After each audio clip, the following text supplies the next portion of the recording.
Africa held the first ever climate summit in Nairobi a year ago. The aim was to transform the climate narrative from the usual blame game to a win-win situation for mankind on the planet.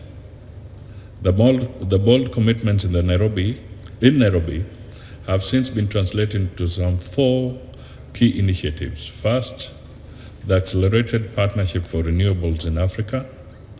Second, the African Green Industrialization Initiative.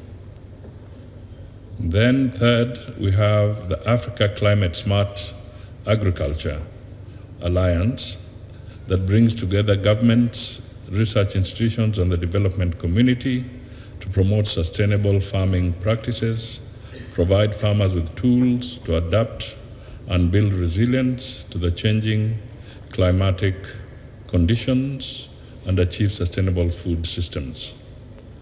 Fourth, we have the locally led programs such as the Financing Locally Led Action. This is Africa's approach and model for global climate policy to help local communities implement climate solutions tailored to their unique challenges. These examples demonstrate that momentum is gathering and appetite is growing, a clear testament to what we can accomplish when we act with purpose, strategy, and solidarity. The strides we have made to date are commendable, but remain insufficient given the growing scale of challenges we face and the scope of action demanded of us.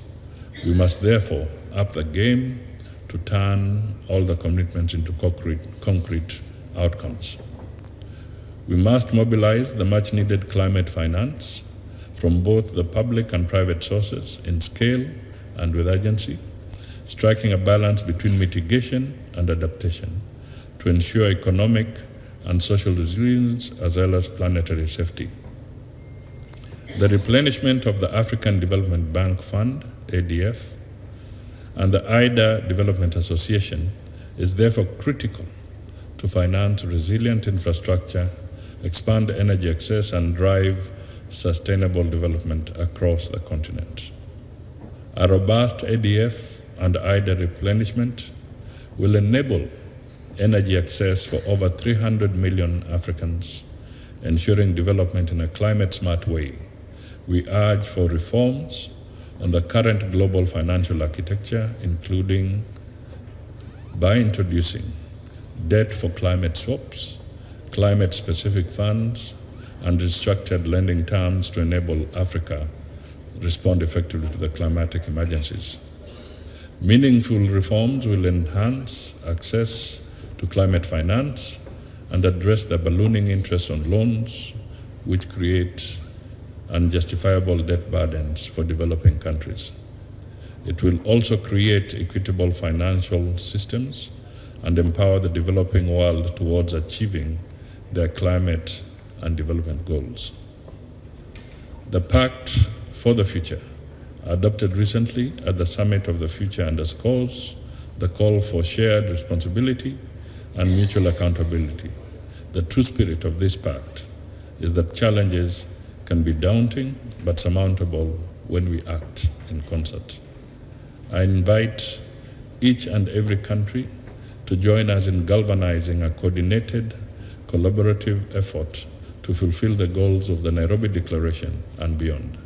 Accordingly, I propose the following 3 imperatives. 1, strengthen multilateral and regional collaboration as well as country ownership. 2, elevate adaptation as a priority.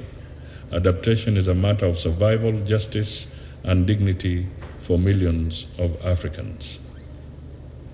3, champion the financial architecture reforms.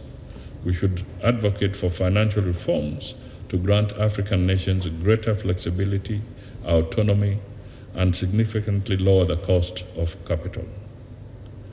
We need to support the ACA Secretariat to play a pivotal role in driving climate action outcomes, including coordinating efforts across Africa's climate agenda and preparing for the next summit in 2025. The Secretariat requires comprehensive financial resources to build robust operational capacity and technical expertise to implement innovative climate solutions and strategic partnerships to amplify its impact. As I conclude, I call upon stakeholders and friends of Africa to invest in the SES Secretariat to serve as a driver for Africa's journey toward sustainable, resilient growth. By fulfilling the commitments in the Nairobi Declaration and the Pact for the Future, we will collectively create a legacy of resilience, equity, and sustainable development.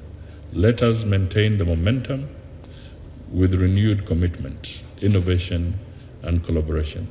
Together with partnerships, we can lead, inspire, and transform. Let us turn ambition into action for Africa and the world. I thank you.